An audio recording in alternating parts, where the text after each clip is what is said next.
महागठबंधन के जो वरिष्ठ नेतागण हैं उनके साथ हमारी बातचीत हुई, रूबरू एक गुफ्तगू हुई और इसमें हमने ये फैसला किया, ये प्रण लिया कि जीत हमारी है वैसे, और जो भी चुनाव में संचालन है जो करना है उस पर बातचीत हुई। इसके बाद रोड शो होगा। देखिए यहाँ पर मुझे लोगों का प्यार तो मिलता रहा है क्योंकि मैं यहीं का हूँ और हम एकजुट हैं। महागठबंधन मजबूत है, ताकतवर है और हम अब जीत की ओर बढ़ चुके हैं।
गठबंधन के साथियों को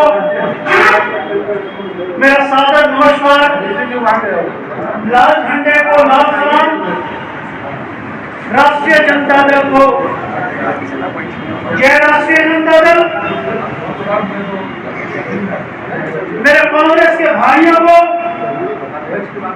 कांग्रेस पार्टी जिंदाबाद।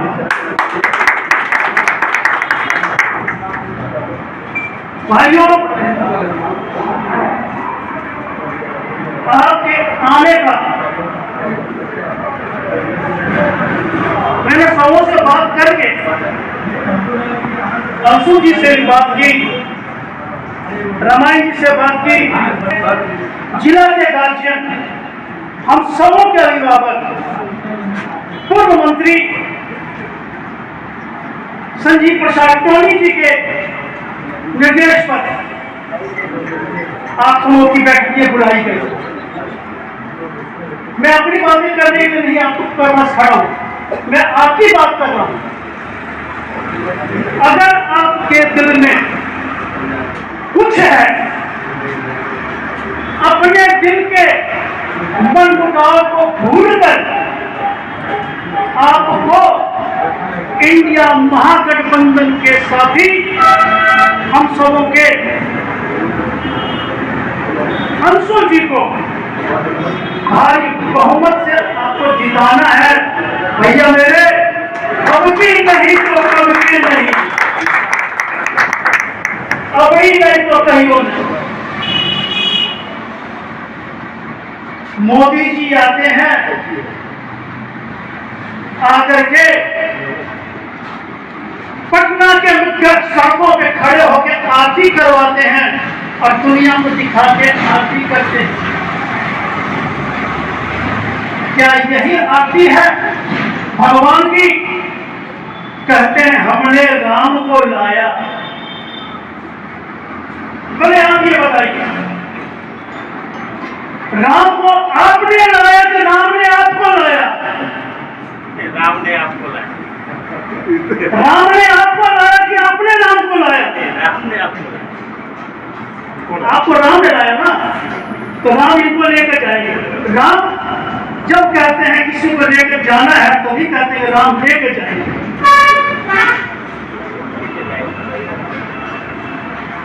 इंडिया गठबंधन की सरकार बनी तो मोदी जी ने 5-5 किलो अनाज दिया था, मगर इंडिया गठबंधन की जिस दिन सरकार बनी आप सबों के घरों में 10-10 किलो अनाज जाएगा।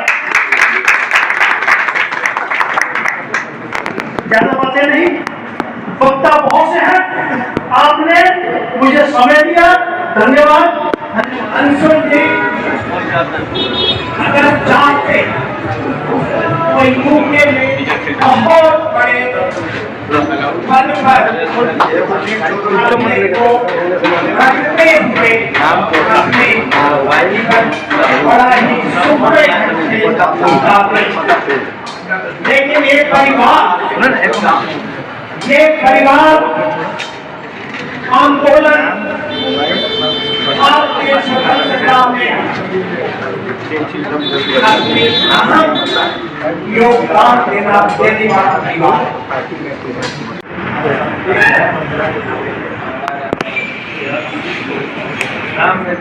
विजय मनाना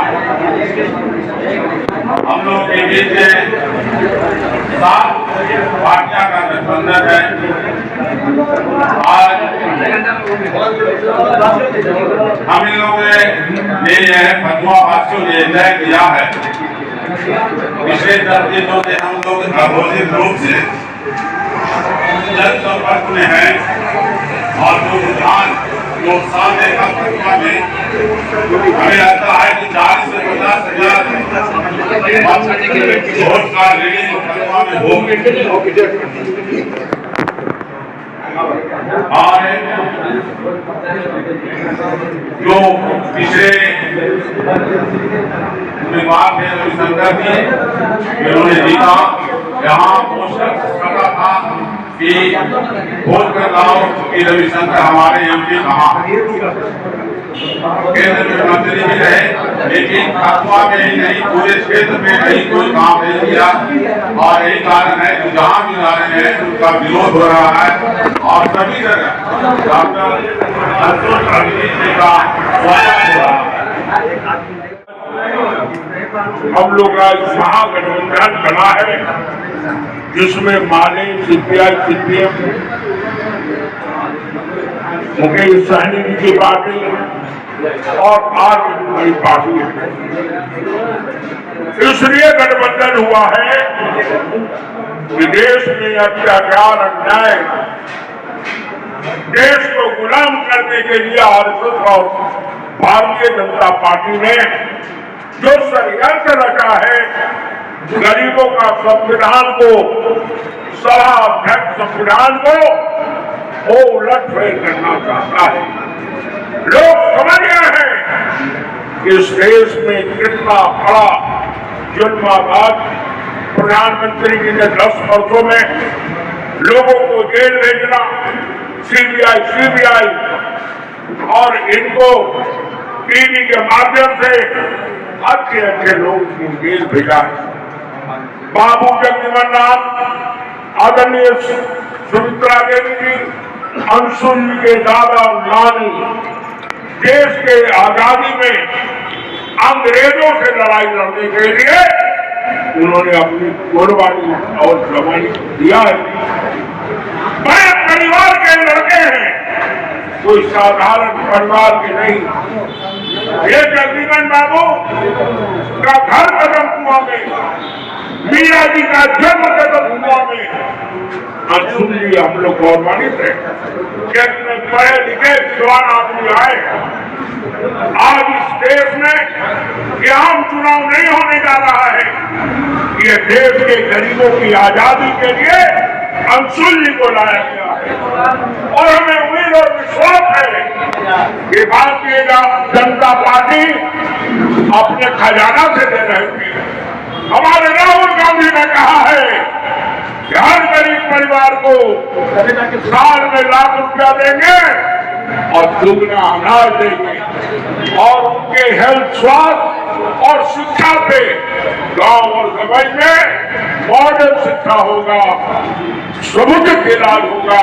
ये कांग्रेस पार्टी काम करती है। कांग्रेस कभी जुर्म नहीं करती है, झूठ नहीं बोलती है। अब देश का गरीबों पर खतरा आया है। जो गांव और समाज में जो हमारे लोगों का आवाज था वो कौन प्रोटेक्ट करता था?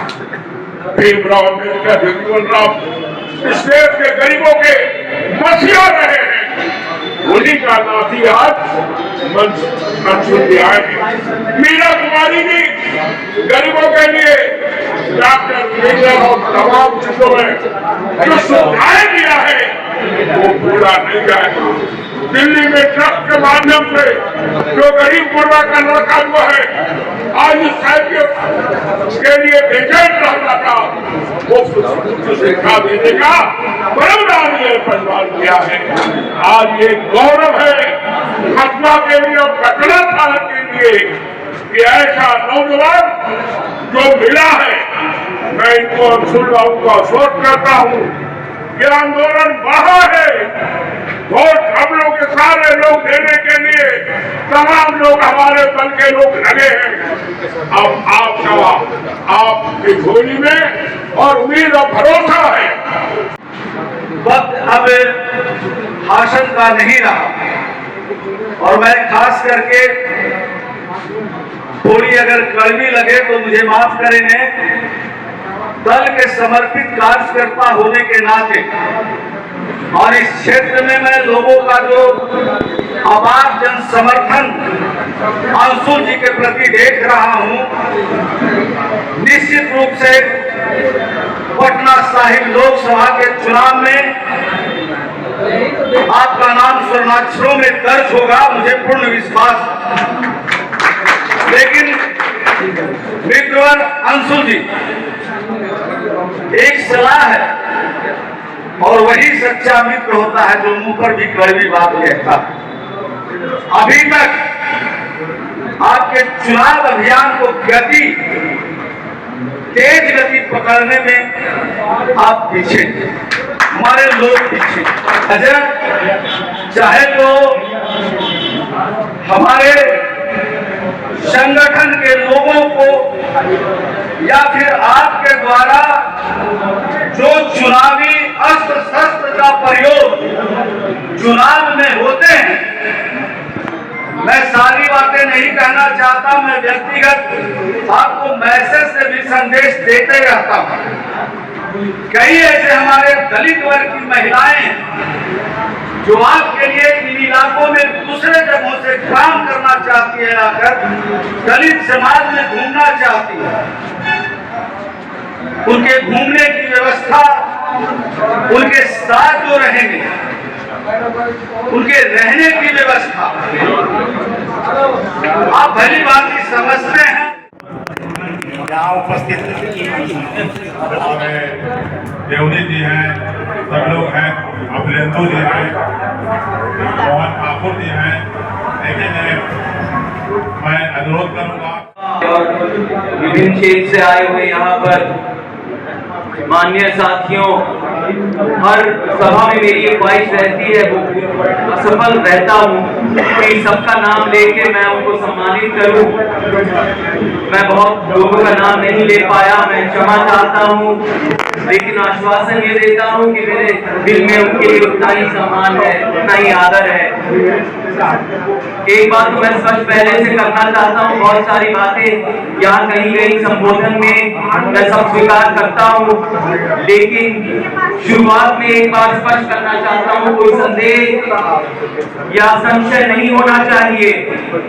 मैं यहाँ पर जो मैदान में उतरा हूँ चुनाव के लिए, वो चुनाव लड़ने नहीं आया हूँ, वो चुनाव जीतने आया हूँ। कोई शक होना नहीं चाहिए। और ये चुनाव आपके बल पर जीतूंगा। महागठबंधन की ताकत पे, इसकी मजबूती पे, ये जो खूबसूरत एक गुलदस्ता है, मैं जानता हूँ ये फौलाद की तरह मजबूती है। ये हमें मंजिल तक पहुँचाएगा। ये गुलदस्ता, ये जो हम एकजुट हुए हैं, ये बंधुता क्योंकि हमारे सामने बहुत ज्यादा चुनौती है। मैं ये कहना चाहता हूं आपको और बताना भी चाहता हूं, जब मेरा नामांकन हुआ तो मैं नामांकन देने एक ऑटो रिक्शा में गया, क्योंकि मैं वहां पर कहना चाहता था, अरविंद यादव मेरे उस भाई का नाम था जो ले गए मुझे नामांकन के लिए, तो मैंने कहा कि ये नामांकन आपका है, ये चुनाव आपका है, ये जीत आपकी होगी। ये हर व्यक्ति की वो जीत होगी जो बदलाव चाहते हैं, एक नई सोच चाहते हैं, एक नया जमाना चाहते हैं, एक नई दास्तां, एक नया काव्य, जो एक नया सवेरे की खोज में है, और ये जो अंधेरा छाया हुआ है इसको दूर करना है, रोशनी लानी है। इसलिए ये आपका चुनाव है, वो जीत आपकी होगी। श्याम नंदन जी, अमरनाथ जी, बहुत लोगों ने सुझाव दिए, मैं जानता हूं वो सुझाव के बारे में। हम चाहते हैं कि इस चुनाव की गति में और तेजी हो, तीव्रता हो, और उसको करने के लिए जो भी कमियां हैं हम पूरी करेंगे। अब समय नहीं है, मैं जानता हूं, लेकिन मुझे इतना भी पता है कि ये जीत आपकी होगी, और आपका ये दायित्व है, आपकी ये जिम्मेदारी है कि उस जीत को मुकम्मल करने के लिए जो कुछ हो वो नया सवेरा लाने के लिए। और जो यहाँ पर हमारे सांसद हैं जिनके लिए पोस्टर लग जाते हैं तलाशी गुमशुदा, लापता सांसद जो आपके बीच में कभी आए नहीं, जो आपके सुख दुख में कभी शामिल नहीं हुए, जो कभी जयंती में नहीं आए, कोई बरसी में नहीं आए, जो दिक्कत और आपकी परेशानी को कभी समझे नहीं। अरे सुलझाना तो बहुत दूर की बात है, वो बैठ तो जाते, समझ तो लेते, सुन तो लेते, लेकिन वो कभी आए नहीं। ऐसे सांसद है, उनको दूर करना ये आपका फर्ज है, ये आपकी जिम्मेदारी है, और हम सब मिलके ये करेंगे। मैं जानता हूं कि चुनौतियां जो इस चुनाव में रहती हैं, चाहे जो भी यहाँ पर हमारा समर्थन हो या साथ हो या समीकरण हो, उसका कोई मायने नहीं, वो सब व्यर्थ जाएगा अगर 1 तारीख को बैलेट में या बटन में हमारे पक्ष में वो वोट नहीं पड़ेंगे। अरे चुनाव तो बूथ पे जीते जाते हैं, और आपका ये दायित्व है कि हमें इस चुनाव में मंजिल तक पहुंचाए, नहीं तो बहुत देर हो जाएगी, वही अंधेरा छाया रहेगा। और जो ये नारा चल रहा है कि अब की बार अभी नहीं तो कभी नहीं, वो सब व्यर्थ जाएगा। तो जो चुनौतियां हैं चुनाव की, मैं जानता भी हूँ यहाँ पर बहुत लोग चुनाव चिन्ह जो हमारा है, जो गांव में है, वो समझ नहीं पाए। यहाँ पर लालटेन जो है और होना चाहिए, यह मजबूत है, उसके बल पे है। यहाँ पर हम तेजस्वी जी का मुझे साथ मिला है, आप जानते होंगे नामांकन में वो मेरे साथ बैठे थे, और जैसे उन्होंने समर्थन दिया तो इस चुनाव में नई एक ऊर्जा आई। लालू जी का आशीर्वाद तो हमें मिल रहा है हमेशा, और हमारे साथ मुकेश सहनी जी भी जुड़े हैं, माले के हमारे सब लोग हैं, जो ये लाल सलाम है ये हमारे साथ है, नारेबाजी कर रहा है, लेकिन वो सब व्यर्थ जाएगा अगर हम लोगों को समझा नहीं पाएंगे, उनके पास उस दिन जा नहीं पाएंगे, और वो वोट हमारे लिए नहीं पड़ेगा। इसलिए पर्ची बंटवाना, इसका कार्यक्रम, इसकी प्रक्रिया शुरू हो जाएगी। जो भी समस्याएं हैं आप मुझे कह सकते हैं, सिर्फ इस सार्वजनिक मंच पे नहीं, लेकिन मुझे वैसे भी मैं आपको फोन करूंगा। मैं नहीं चाहता कि इस चुनाव में और विलंब हो और हम अपनी मंजिल से दूर रहें। इसलिए या अगर कोई चुनाव के बारे में कोई बात हो, या सिंबल की बात हो, या यहाँ पर संसाधन की बात हो, सब जो भी है यहाँ पर हमें अपनी मंजिल तक पहुँचाने के लिए जल्दी से जल्दी पूरी करनी पड़ेगी। तो हम ये करेंगे, हम जल्दी करेंगे। आपको बूथ पे सतर्क रहना है, तैनात रहना है, क्योंकि हमारे जो प्रतिबंधी हैं, जो बहुत इनका संगठन है, ये बहुत चतुर है, वो जानते हैं। तो हमें ये फैसला करना है कि उस दिन ये लक्ष्य को दोहराना है कि उस दिन लोगों को बाहर निकालेंगे जो हमारे समर्थक हैं, और उनसे वोट दिलाएंगे, नहीं तो ये सारी प्रक्रिया व्यर्थ जाएगी। तो एक बार और मैं कहता हूं, आप सब इस संकल्प को दोहराइए, जो कमियां हैं वो आप भी पूरी करिए अपनी तरफ से। आपने अपने दायित्व को समझिए, ये जो संकल्प है, ये वचन है, जो प्रण है इसको एक बार और कहिए और ये बोलिए कि हम चुनाव जीत रहे हैं, हम जीतेंगे, जोर शोर से जीतेंगे, छाती ठोक के जीतेंगे, क्यों जीत का बेसब्री से इंतजार कर रहे हैं। बहुत बहुत शुक्रिया।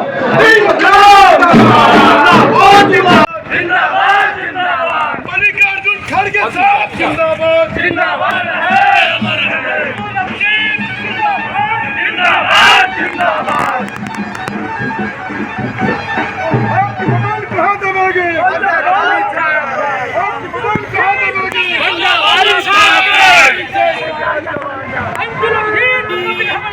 मेरे पीछे सारा जमाना मेरे पीछे सारा जमाना जिंदाबाद जिंदाबाद संसद कैसा हो कैसा हो कैसा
महागठबंधन जिंदाबाद।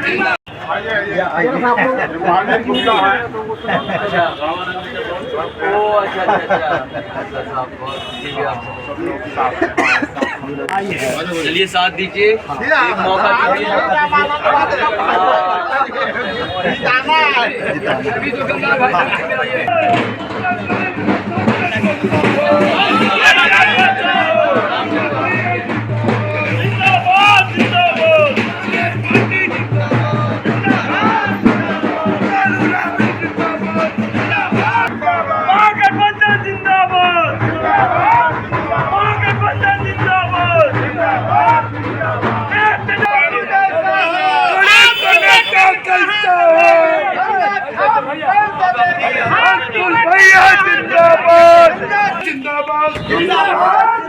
गरीब करेगा कैसा हो,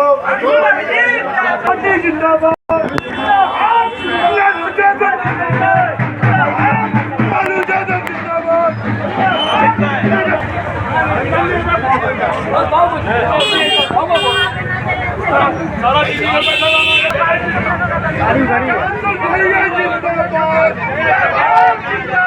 गरीब का सरपंच कैसा हो,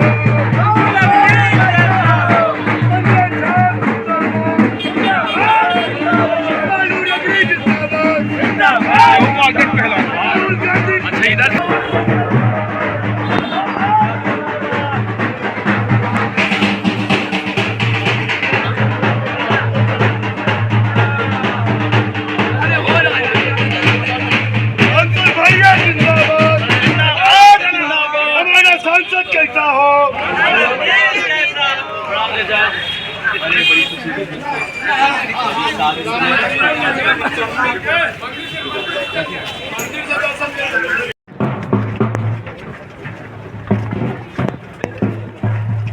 अरे आओ पीछे ना हो बाबू, आओ पीछे हो, बनता ना साइज में तो आइए ना, जल्दी आप लोग।